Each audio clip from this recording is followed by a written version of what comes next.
सिद्धेभ्यः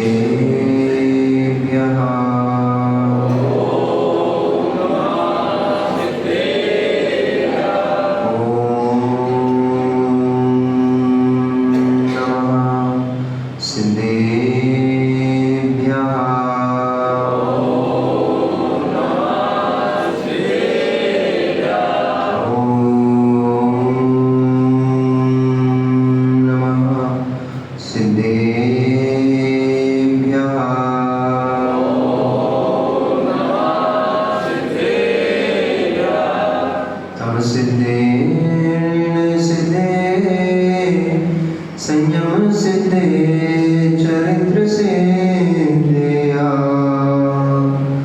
नाणम निदंसनमिया सिद्धे सिरसा नमस्सामि नमो अरिहन्ताणं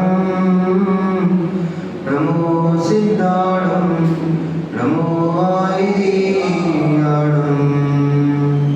नमो अज्जायाणं नमो लोये सविसारणं।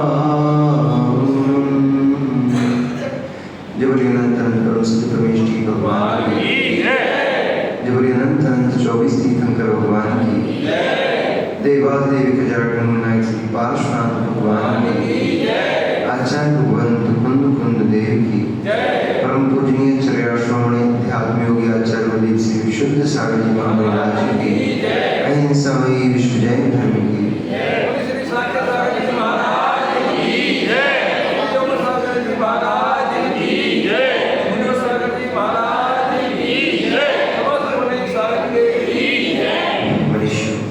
वर्तमान शासन है भगवान महावीर स्वामी के शासन काल में हम सभी जीव विराजते हैं।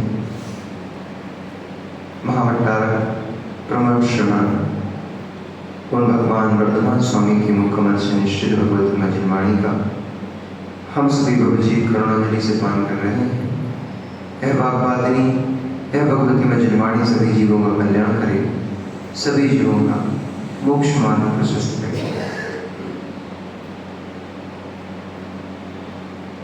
इस संसार में अनंत अनंत जीव हैं। द्रव्य की अपेक्षा से, महत्ता की अपेक्षा से एक कहलाता है जीव, परंतु द्रव्य की अपेक्षा से एक कहलाता है, लेकिन एक द्रव्य नहीं है, एक जीव नहीं है। एक जीव द्रव्य कहेंगे तो एक जीव द्रव्य हो गया, लेकिन एक जीव नहीं है। कितने जीव हैं? अनंत अनंत जीव हैं। और ये सारे के सारे जीव इस लोक से बाहर नहीं है, चाहे सिद्ध जीव हो, मुक्त जीव हो, चाहे अमुक्त जीव हो, दोनों ही कहां पर हैं? लोक में। कारण क्योंकि अलग अलग लोगों की अनेक प्रकार के लोगों की इस धारणा को लेकर के अनेक मान्यताएं हैं। किसी ने लोक के अंत तक जीव को माना, किसी ने मुक्त होने पर जीव अनंत आकाश में भ्रमण करता रहता है, ऐसा भी माना। किसी ने दीपक जैसे बुझ गया, विलीन हो गया, ऐसे ही आत्मा सर्वकर्मों से मुक्त हो गई, विलीन हो गई, ऐसा भी मोक्ष माना। तो कोई स्वर्ग में ही मोक्ष की अनुभूति लेता है, तो किसी ने परमात्मा में आत्मा का मिलन करा दिया, यही उसका मोक्ष हो गया। इसलिए मोक्ष सब में तो सबकी एकत्व भावना है, एकत्व भूत है, सभी मोक्ष को स्वीकारते हैं। केवल 4 मार्ग दर्शन है जो मोक्ष को नहीं स्वीकारता, बाकी सारे दर्शन मोक्ष को स्वीकारते हैं। मोक्ष शब्द को तो सभी स्वीकारते हैं, मोक्ष होता है ऐसा तो सभी स्वीकारते हैं, परंतु मोक्ष है कौन सी अवस्था, इस बात को नहीं जान पाने के कारण बेचारे जीव संसार में मिथ्यात्व परिभ्रमण करते रहते हैं। फिर मोक्ष के नाम पर जिन जीवों ने मोक्ष को प्राप्त कर लिया, ऐसे वे जीव जिनकी मान्यता है कि मोक्ष से भी जीव वापस आते हैं, ऐसे भी जीव हैं लोक में। उनकी मान्यता है कि मोक्ष गया जीव पुनः वापस आता है।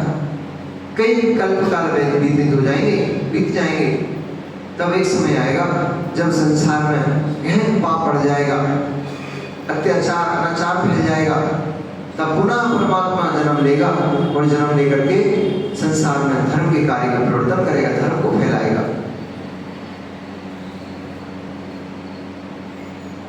एक जन्म लेगा, यहां तक तो ठीक है, एक जीवात्मा जन्म लेगा जो संयम को ग्रहण करके भगवान बनेगा और धर्म कर्म की क्रियाओं का प्रवर्तन करेगा, धर्म का प्रवर्तन करेगा। ये तो समझ में आता है, लेकिन ये समझ में नहीं आता कि जो मुक्त हो गया है वो कर्म से बंधेगा कैसे। जो मुक्त हो चुका है अब वो कर्म से कैसे बंधेगा? क्योंकि मुक्त जीव जो होता है, यहाँ पर आचार्य ग्रंथ ने लिखा है भट्टिकेट स्वामी जी कि जो मुक्त होता है वह जरा रहित हो जाता है, रोग रहित हो जाता है, श्वासोच्छ्वास आदि क्रिया से रहित हो जाता है, क्योंकि शरीर रहित हो गया है। और नहीं बताया, जरा रहित है, रोग रहित है, मरण रहित है, शरीर रहित है, क्षय रहित है, उपमा से रहित है, अनुपमेय है। अब उसको किसी की उपमा नहीं दी जा सकती। आप लोग उपमा देते हो, स्फटिक मणि के तुल्य स्वच्छ है। कैसी आत्मा? सिद्ध भगवान की आत्मा कैसी है? शुद्ध है ना। सिद्ध भगवान कैसे हैं? शुद्ध है ना, सब कर्मों से रहित है, इसलिए शुद्ध है। तो कैसे शुद्ध है? तो क्या बोलते हैं? स्फटिक मणि के तुल्य स्वच्छ। ये तुल्यता किस बात की है? स्वच्छता की तुल्यता है ना कि जीव की तुल्यता है। जैसे स्फटिक मणि में विकार नहीं होता, कोई रज नहीं होती है, पूर्ण स्वच्छ होता है, ऐसे जैसे स्फटिक मणि स्वच्छ होती है, ऐसे ही कर्मों से रहित आत्मा स्वच्छ हो जाती है, यानी कि कर्मों से रहित हो जाती है। कौन? आत्मा, ना कि आत्मा स्फटिक जैसी हो जाती है। तो बेचारे अभागे लोगों ने आत्मा का स्वरूप बना दिया स्फटिक मणि जैसी। दृष्टांत दिया था, समझाने के लिए दृष्टांत बोला था कि स्फटिक मणि के तुल्य श्वेत है, स्वच्छ है। तो उन्होंने आत्मा का रंग कैसा बना दिया? स्फटिक मणि के समान। आत्मा कैसी होती है? पानी के जैसी, स्फटिक मणि के जैसी। तो किसी ने कहा निर्मल है, धवल है, जो कि कर्म कालिमा हट चुकी है, इसलिए पूर्ण धवल हो चुकी है। तो जैसे ही बोला धवल हो चुकी है, तो कई मूढ़ लोगों ने आत्मा का रंग बना दिया, एकदम स्वच्छ है, श्वेत है। धवल बोला ना, आत्मा कैसी है? धवल है। धवल है ना, धवल मतलब श्वेत। तो मिथ्या दृष्टियों ने उसको श्वेत कलर का बना दिया। आत्मा कैसी दिखती है? सफेद। और पिक्चरों में दिखाते भी, मूवीज वगैरह आत्मा को दिखाना हो तो आत्मा को कैसे दिखाते हो? एक सफेद साड़ी पहना दी एक आत्मा को। अच्छा, आज तक कोई, ध्यान रखना, आज तक कोई आत्मा पुरुष के रूप में नहीं दिखाई दी। दिखाई दी क्या? जितनी भी मूवी में आत्माएं दिखाई देती हैं, चूंकि आत्मा शब्द है ना स्त्रीलिंगवाची है, तो जितनी भी आत्मा दिखाई देती है मूवी में सब स्त्री रूप में दिखाई देती है।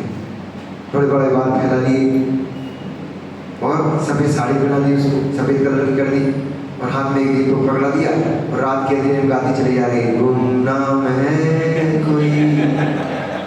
क्या जा रहा है? भैया बनी जाना, वो आत्मा रहेगी। मूढ़ व्यक्तियों मूर्खों ने यही नहीं पता उन्हें आत्मा का स्वरूप कैसा है। अरे भैया, जो आत्मा है वह रूप रहित है। अब वो शरीर रहित है, तुम उसको बांधना शरण कर दिए। वो शरीर रहित है, वो लालटेन कैसे पकड़ा दी उसको? लालटेन पकड़े हुई, दीपक पकड़े हुई ना। अब जो शरीर ही नहीं है तो लालटेन दीपक कैसे पकड़ेगी? अशरीर ही है, उसको ना कपड़े पहनाए जा सकते, ना उसको दीपक पकड़ाया जा सकता, ना लालटेन पकड़ाई जा सकती, उसका शरीर ही नहीं है। धवल का अर्थ पकड़ करके उन्होंने श्वेत शरीर की रचना कर दी कि आत्मा कैसी होती है, धवल होती है, स्वच्छ होती, श्वेत होती है। तो अब जब भी कोई आत्मा की बात करेगा, आंख बंद करेगा, उसके सामने कोई स्त्री आ जाएगी धवल वस्त्रों में, ये आत्मा है। अथवा पूरा शरीर श्वेत रंग का दिखाई दे जाएगा, ऐसी होती है आत्मा। ध्यान कराते लोग ध्यान केंद्रों में ऐसे बढ़िया ऐसी लंबे लंबे हॉल है, उनमें बैठा देंगे ले जाकर के आप, और पैकेजेस होते हैं 50,000, 1 लाख, 5 लाख, 10 लाख, अलग अलग पैकेजेस। उनमें बढ़िया आपको बैठाएंगे, मोबाइल चाहिए आपका, मोबाइल कनेक्शन बंद, और बोल दिया यहाँ पर बैठो, यही रहना है, यही खाना है, यही सोना है, यही सब कुछ करना है 8 दिन 10 दिन तक। अब आपको आत्मा के दर्शन करा रहे हैं, आपको सुख की अनुभूति करा रहे हैं। अरे मित्र, सुख की अनुभूति तो होगी, क्योंकि जो आकुलता का साधन था आपके पास मोबाइल, जो आकुलता का साधन था आपका घर परिवार पत्नी बच्चे, जिनसे आकुलता उत्पन्न हो रही थी, उसको तुमने पहले छुड़वा दिया। आपको 4 दीवारी के अंदर बंद कर दिया। उनका जो कैंपस होता है, उस कैंपस के भीतर कोई अलाउड नहीं है, ना पत्नी आपकी आएगी ना बच्चे आएंगे, तो आधी शांति तो आपको वहीं मिलना शुरू हो गई। आत्म को सुख, जो सुख है सो कहाँ, आकुलता मैंने कही, सुख है किसमें, कहाँ है सुख, और दुख क्यों है व्यक्ति? जो आकुलता है यही दुख है, यही कष्ट है, यही पीड़ा है। आकुल व्याकुल है व्यक्ति, अब ये करना है, वो करना है, वो करना है। अभी कमल आया है थानागाजी से, नहीं क्या नाम है, विराटनगर से, विराटनगर से बालक आए, किताब छोड़ा है, कॉलेज की यूनिफॉर्म छोड़ा है, सब छोड़ा है। अब कोई विकल्प है क्या? और घर में बैठे होते और कॉलेज का समय हो जाता, तो विकल्प होता कि नहीं होता? अरे जल्दी जल्दी नहा लो, जल्दी तैयार हो जाओ, जल्दी तैयार हो जाओ, जल्दी से नाश्ता पानी कर लो, क्यों? कॉलेज जाना है। तो कॉलेज जाना है, इस विकल्प ने कितनी सारी समस्याएं खड़ी कर दी, और नहीं जाना फ्री हो गई, उतनी सारी समस्याओं से टेंशन से फ्री। ये तो एक दृष्टांत मात्र है। आपको दुकान जाना है, वही समय दुकान जाने का है अनिल भैया, वही समय दुकान जाने का है, और उसी समय देवी का सिलेंडर खत्म हो गया, जाओ सिलेंडर लेके आओ। उधर स्कूल में बच्ची का फोन आ गया, मेरी तबीयत ठीक नहीं है, लेने जाओ। अब बेचारा एक व्यक्ति अब क्या करेगा, चक्री घूम गई उसकी, आकुलता शुरू हो गई, कष्ट शुरू हो गया। अब कहाँ जाऊं, मर जाऊं क्या, ये कर लूंगे, 4 हो जाऊं फटके क्या, इधर वो करना, उधर वो करना, उधर वो करना, क्या क्या करूं, क्या हो गया सुबह, क्या शुरू हो गया, अशांति मचना शुरू हो गई, कष्ट शुरू हो गया। जब तक शांति थी सब तरफ, तब तक सुखी महसूस कर रहा था अपने आप।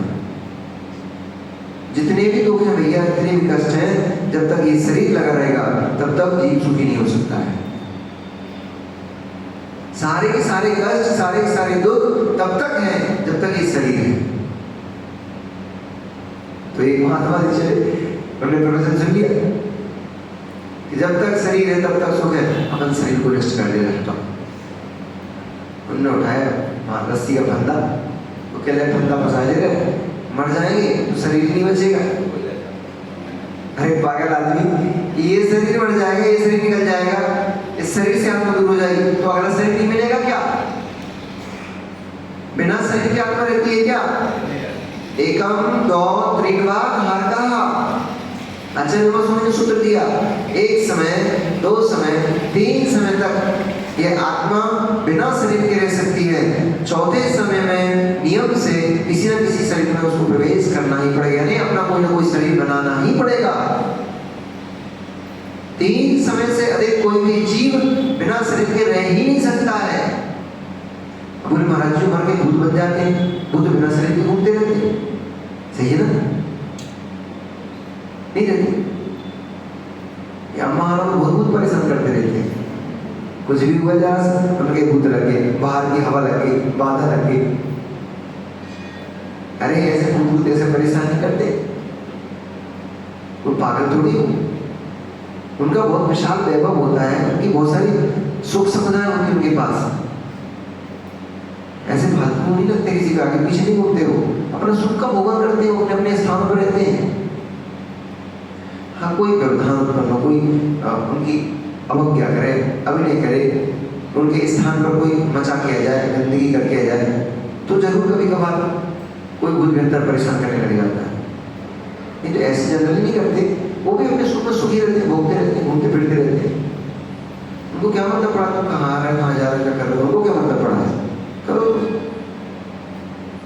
एकम द्रौ एकम दो तीन मानार का, एक समय, 2 समय, 3 समय तक जीव अनाहार रह सकता है, यानी शरीर से रह सकता है। 4थे समय में नियम से जीव को शरीर में प्रवेश करना ही पड़ेगा, कोई ना कोई शरीर बनाना ही पड़ेगा। और शरीर प्रवेश का मतलब ये नहीं कि भैया के शरीर में एक आत्मा मरी कहीं से, वो भूतवर की आत्मा के शरीर में प्रवेश करेगी। भूत भी कोई होता है, भूत होती है, ऐसे नहीं भूत नहीं होते। भूत कौन होते? व्यंतर देव होता है भूत। भूत नाम का व्यंतर देव है।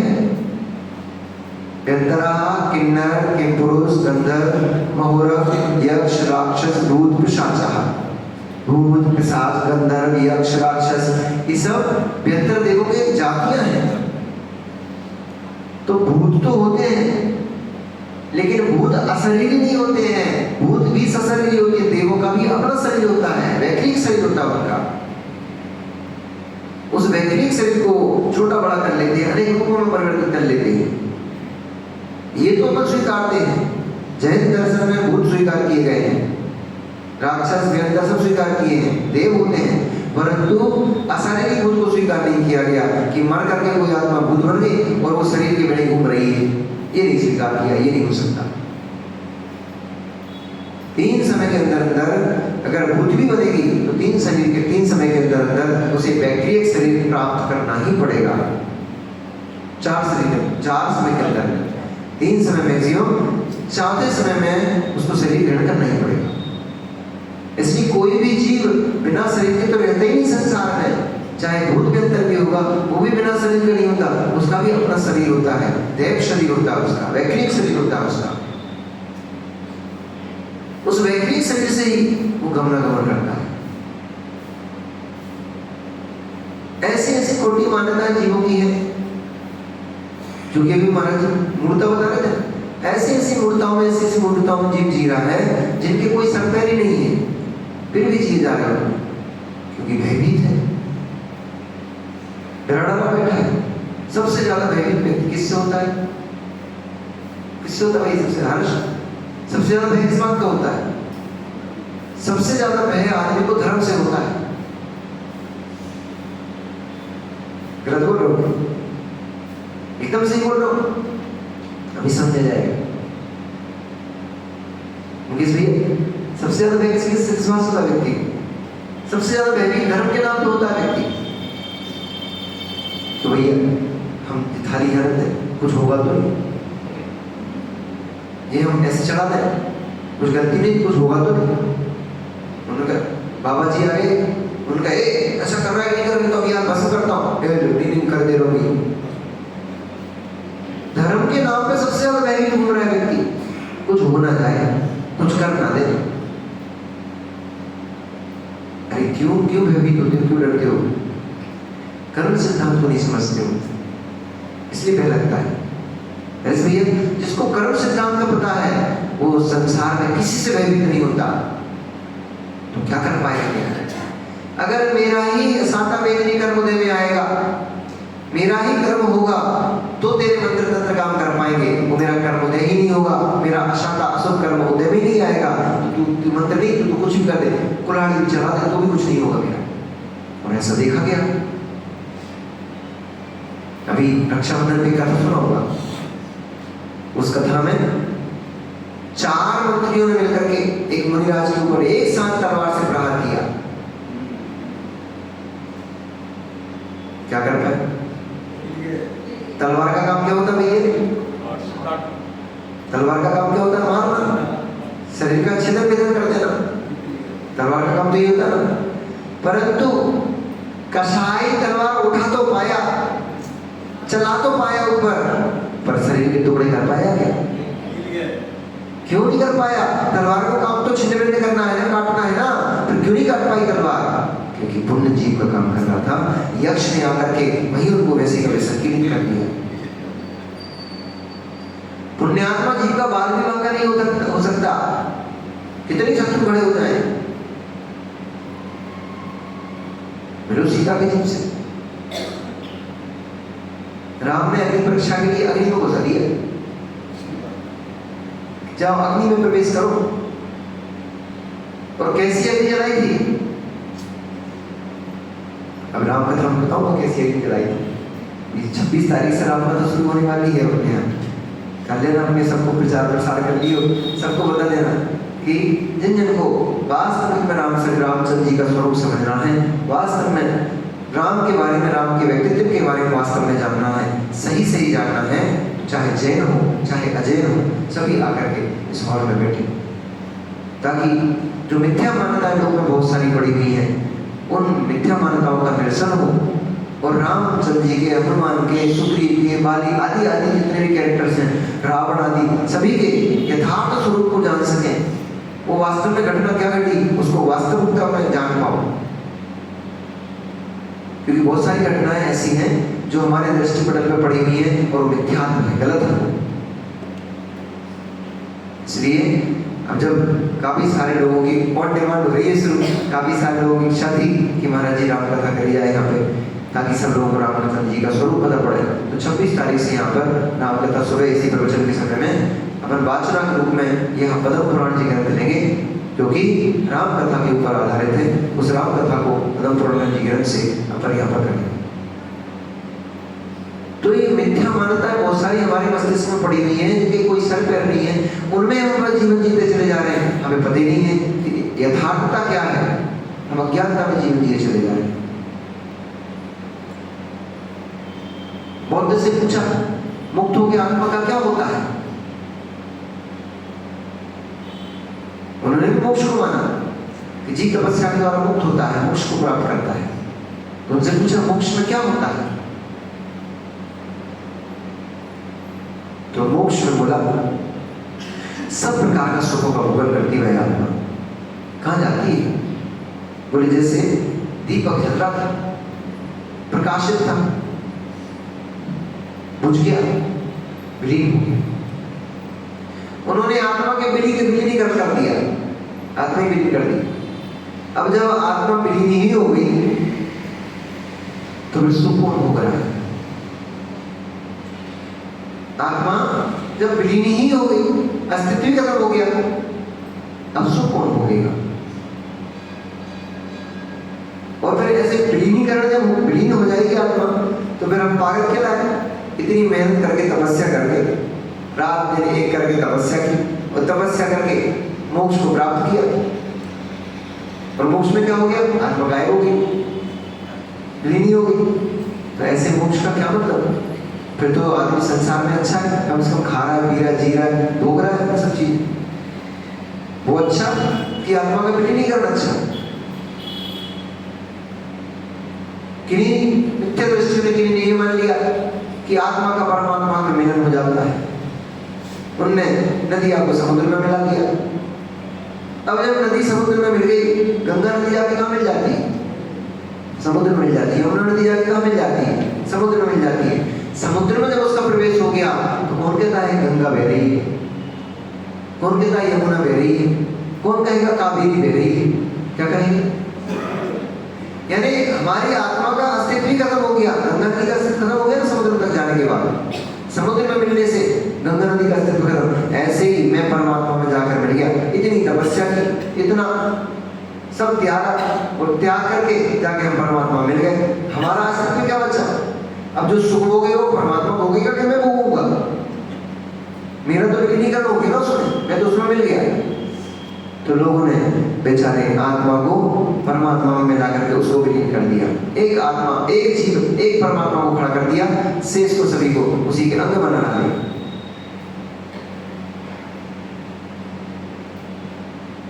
हम सब परमात्मा के अंश हैं, हम सब परमात्मा के अंश हैं। सुबीर परमात्मा का अंश नहीं है क्यों भाई? गजानन भाई हम सब परमात्मा के अंश हैं, है ना? अरे अब मैं आपको शब्द से संबोधित नहीं करता हूं। ज्ञानी परमात्मा के भी हम सब अंश हो गए, तो अंशी से भिन्न कभी अंश नहीं होता है। ध्यान से समझना, क्योंकि आपकी मान्यता पड़ेगी हम तो एक ही परमात्मा हो सब, फिर हम सब संसार में जो दिखाई दे रहा है वो सब परमात्मा का अंश दिखाई दे रहा है, ऐसी मान्यता है लोगों की। ऐसा भी दर्शन है, एक परमात्मा मानते हैं, वहां की सब संसार उस परमात्मा का अंश है। जितने भी मनुष्य रेंज दिखाई दे रहे सब मनुष्य, ये सब परमात्मा के अंश हैं। पहली अज्ञानता में आपने कैसे कह दिया कि हम परमात्मा के अंश हैं? क्योंकि अंश कभी अंशी से भिन्न नहीं होता है। शरीर अंशी, उंगली अंश, शरीर अंशी, नाक अंश, शरीर अंशी, जीव अंश। अब इसको बाहर निकाल कर तो जीव, उंगली को बाहर निकाल कर दो, नाक को शरीर से बाहर निकाल कर दो, जब मन करे इसको उठा के लगा देना, जब मन करे इसको निकाल कर रख देना, हो जाएगा। अंश कभी अंशी से भिन्न नहीं हो सकता। अंशी से भिन्न अंश होते ही उसका अस्तित्व नहीं बचता है। कदाचित किसी की उंगली कट जाए, टूट जाए, टूटने के बाद जब तक जुड़ सकती थी तब तक प्रयास किया जाता जोड़ने का। अब जब जोड़ने का काम ही खत्म हो गया, अब उसको फेंक दिया। अब वो आपके हाथ की उंगली है क्या? ठीक, अब आपके हाथ की उंगली नहीं बची वो, क्योंकि जो आत्म प्रदेश थे, जितने आत्मा के प्रदेश इस क्षेत्र में थे, वो सिकुड़ करके अब यहाँ पे आ गए और वो डेड हो गई, नष्ट हो गई वो। ऐसे ही आत्मा का अगर परमात्मा के भी हम अंश हैं, तो जैसे ही हम परमात्मा से दूर हुए, हमारा शरीर अलग बन गया, परमात्मा का शरीर अलग हो गया, अलग अलग दिख रहा है कि दिख रहा है?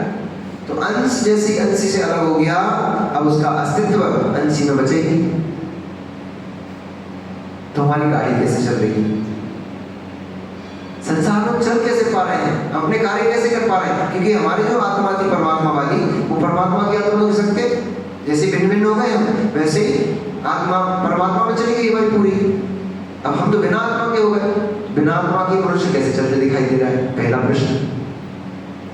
दूसरा प्रश्न, कैसे कहते हो कि परमात्मा के अंश हैं?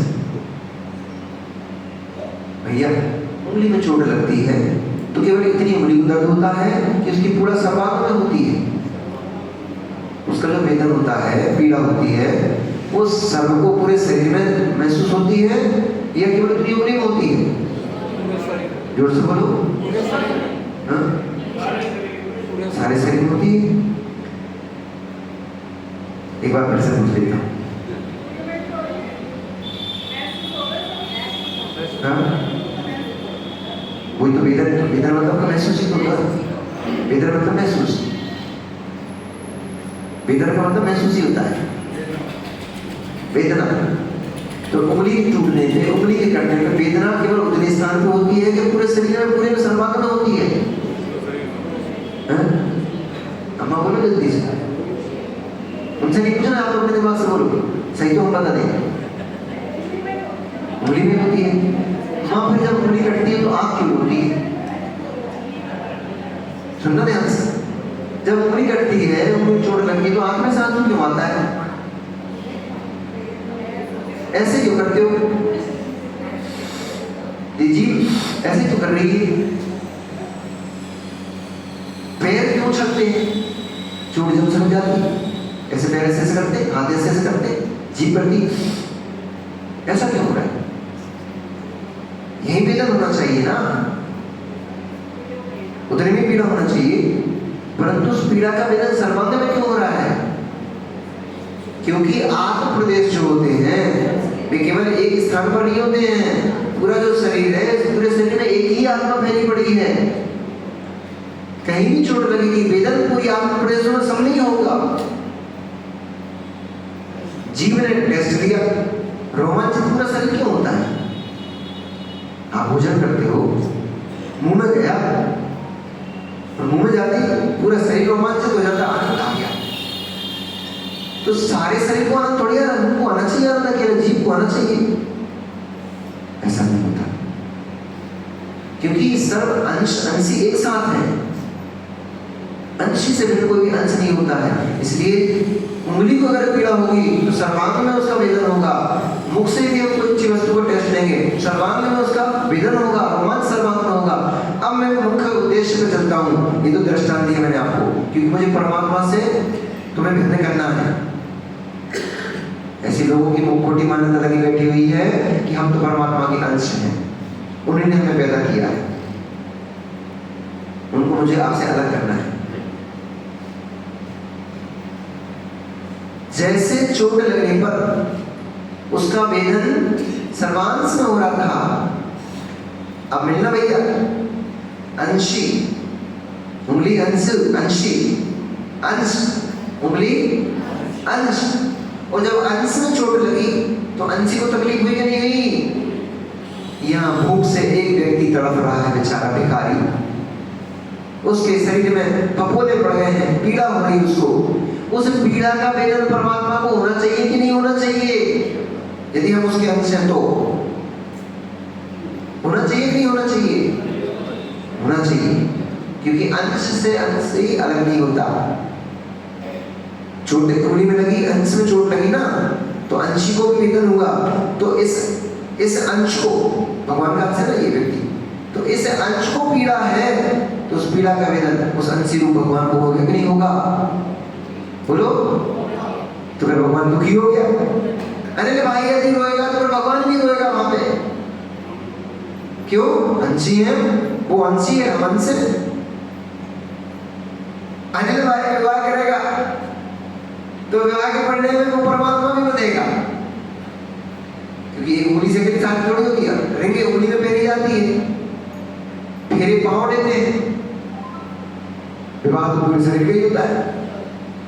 तो ऐसे ही हम अगर उसके अंश हैं तो इस अंशी का विवाह होगा, अंश का विवाह होगा तो अंशी का भी साथ में विवाह हो जाएगा। कितनी पत्नी लाएगा विचार परमात्मा,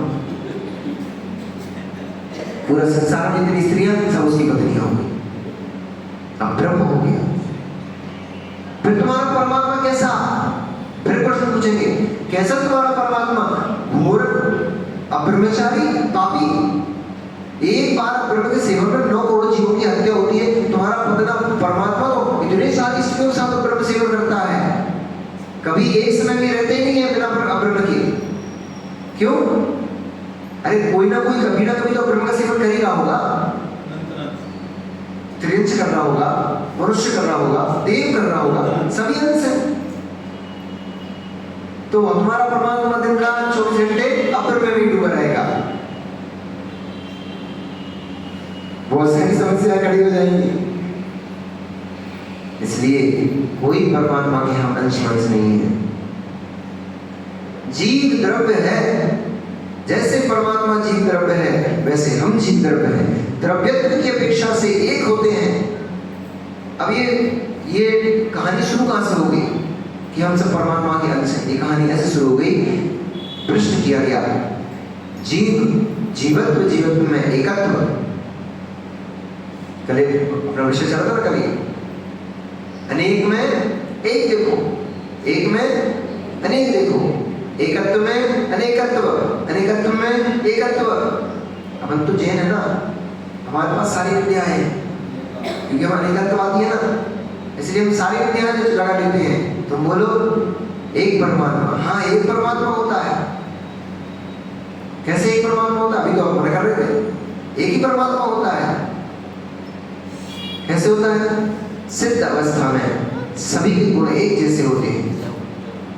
उन गुणों की अपेक्षा से देखेंगे तो सभी एक जैसे गुणों से युक्त है, इसलिए सभी एकत्वभूत है। परंतु प्रत्येक जीव के जो गुण हैं वो अपने अपने ही हैं। सादृश्य होने पर भी विसदृश है, इसलिए अनेक है। परमात्मा एक भी है, अनेक भी है, सादृश्यता की अपेक्षा से एक है। जैसे सिद्ध भगवान के ये गुण हैं, इनके गुण हैं, जैसा सुख आदि इनका भोगन होता है वैसे ही इनका होता है, उसमें कोई भेद नहीं है। जैसा केवल ज्ञान में ये जानते हैं वैसे ही केवल ज्ञान में ये भी जानते हैं, उसमें भी सदृशता है। लेकिन इनका ज्ञान इनका है, उनका ज्ञान उनका है। अनिल भैया के ज्ञान से अनिल भैया सिद्ध परमात्मा जानेंगे। रिंकू भैया भले ही एक माँ के घर में दोनों ठहर के आए हैं, भले ही एक माँ ने अपना दूध पिलाया है, परंतु जब भी ज्ञान की बात करोगे, अब एकत्व, हाँ एक है। कैसे एक है? एक ही पिता माता पिता के जन्म है, इसलिए एक ही है। परंतु ये द्रव्य स्वतंत्र है, वो द्रव्य स्वतंत्र है। इनका ज्ञान अपना है, उनका ज्ञान अपना है। इनका शरीर अपना है, उनका शरीर अपना है। ऐसे ही सिद्ध परमात्मा, ऐसे ही सिद्ध परमात्मा संपूर्ण कर्मरत से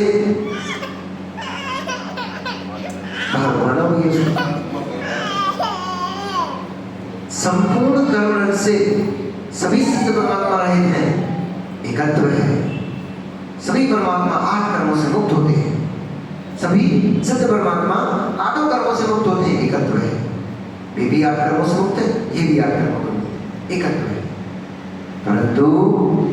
परंतु 8 कर्मों से मुक्त होने पर जो 8 गुणों की प्राप्ति की है, उन 8 गुणों की प्राप्ति सादृश्य है, गुण एक जैसे ही है। अनंत दर्शन सबका एक जैसा, अनंत ज्ञान सबका, लेकिन मेरा अनंत दर्शन मेरा है, आपका अनंत दर्शन आपका है। मैं अपने ज्ञान से आपको जानूंगा और जब थोड़ा नीचे तक आपको, तो केवल ज्ञानी संपूर्ण के ज्ञाता होने पर भी वे मुझे नहीं जानते। केवल ज्ञानी संपूर्ण अखिल विश्व के संपूर्ण द्रव्यों के ज्ञाता होने पर भी, उनकी संपूर्ण पर्यायों के भूत भविष्य वर्तमान की सारी पर्यायों के ज्ञाता होने पर भी वे मुझे नहीं जानते। बोलो कोई,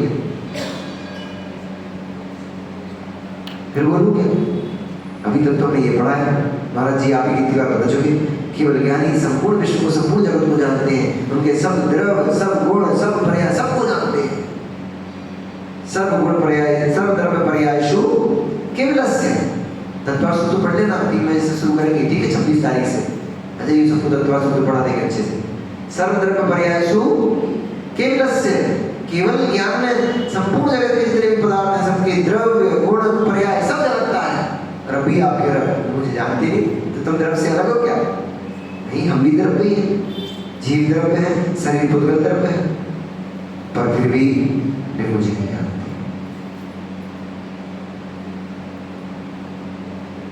मेरी सब पर्याय को जानते हैं। मैं अनादिकाल से अब तक क्या क्या करके आ चुका हूं, पुष्पित भैया सब जानते हैं। मैं भविष्य में कितनी पर्याय प्राप्त करूंगा, क्या क्या करूंगा, वो भी जानते हैं। जो पर्याय मैं ले चुका हूं, उनमें मैं क्या क्या कर चुका हूं, कितना खा चुका हूं, कितना पी चुका हूं, कैसे कैसे जी चुका हूं, किन किन आयु को जी चुका हूं, सब जानते हैं।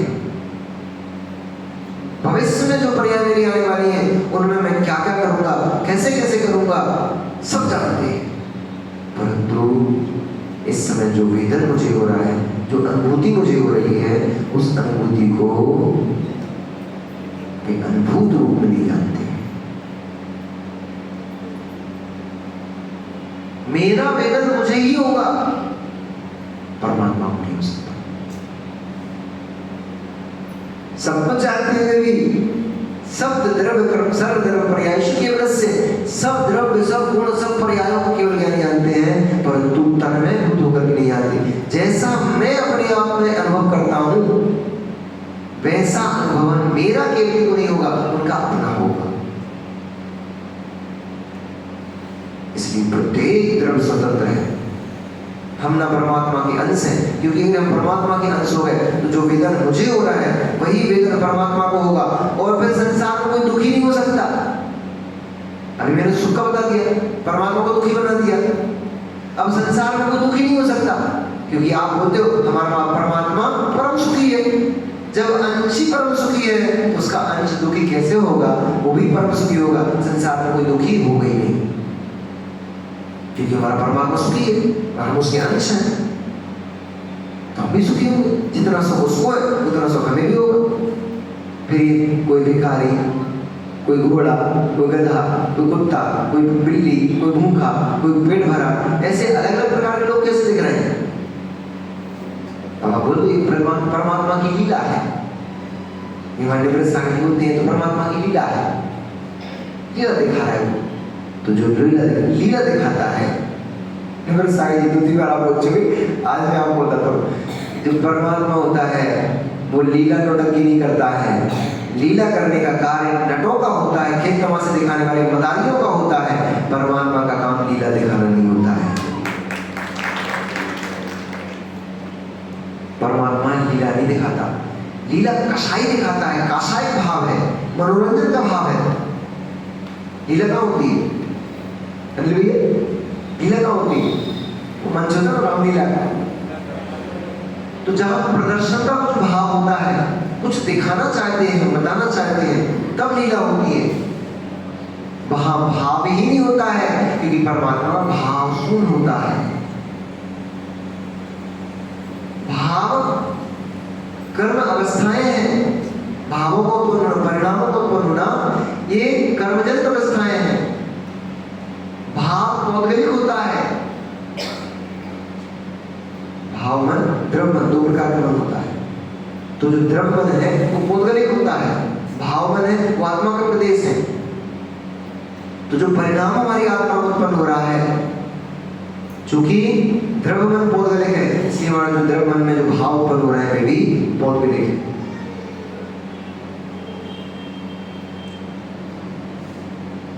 अब आपको लग रहा होगा महाराज जी सबका कहानी का उद्देश्य क्या है?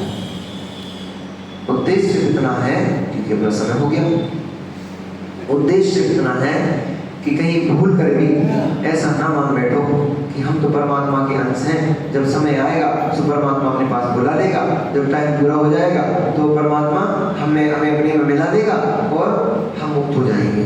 ऐसा समय कभी भी नहीं आने वाला है। कोई परमात्मा में बुलाने वाला नहीं है, हमें ही जाना पड़ेगा। इन परमात्मा के पास में मिस्री नहीं आते। आप बोलते ना बंदे तत्गुण,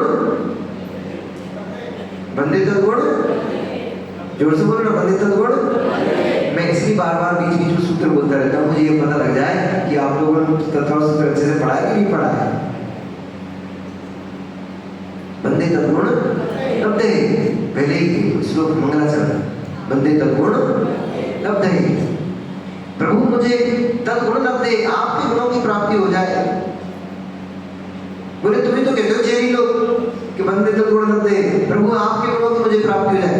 ऐसा तीन काल में संभव नहीं है।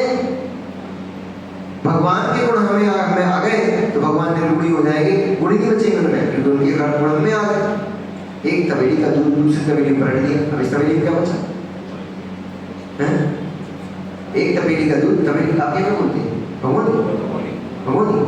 तो आप एक भगोनी का दूध दूसरी भगोनी में पलट दिया, अब इस भगोनी में क्या बचा? ऐसे ही यदि परमात्मा के गुण हमें आ गए तो परमात्मा गुणों से खाली हो जाएगा। और गुण रहित कोई वस्तु होती नहीं, गुण रहित अवस्तु।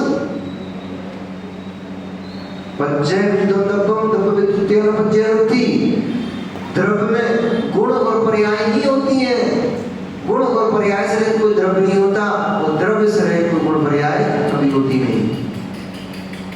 इसलिए यदि परमात्मा के गुण हमारे भीतर जाएंगे तो परमात्मा गुणों से खाली हो जाएगा।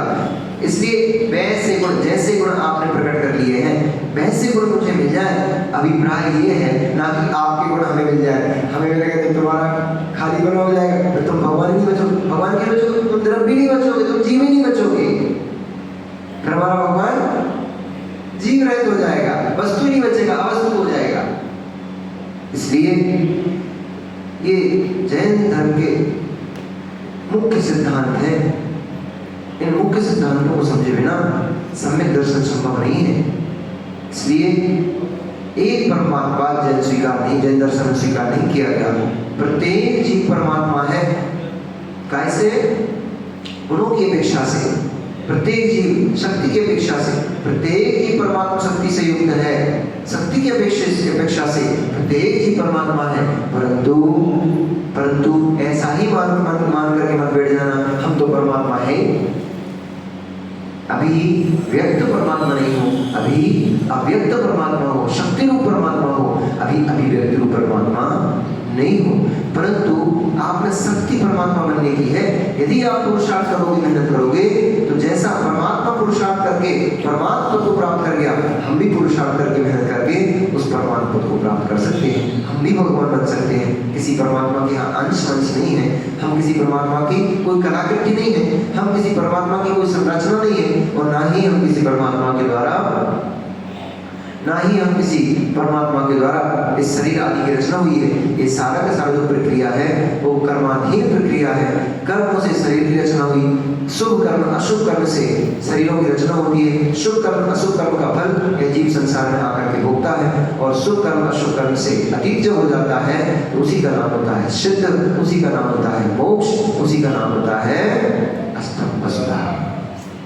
इसलिए उस तत्व के पूर्ण रहस्य को समझेंगे और प्रयास करेंगे उस गहन तत्व प्रवेश का, जिसके बाद पुनः संसार में कभी भी आवागमन नहीं होता। काले कल्प सत्य विचार कितना ही संसार में उत्पाद हो जाए, परमात्मा एक बार परमात्मा पद को प्राप्त हो गया, अब कभी भी संसार में भटकने नहीं आएगा। ओम नमः नमो सिद्धार्थ नमो आर्याणम नमो वज्राय नमो संसार।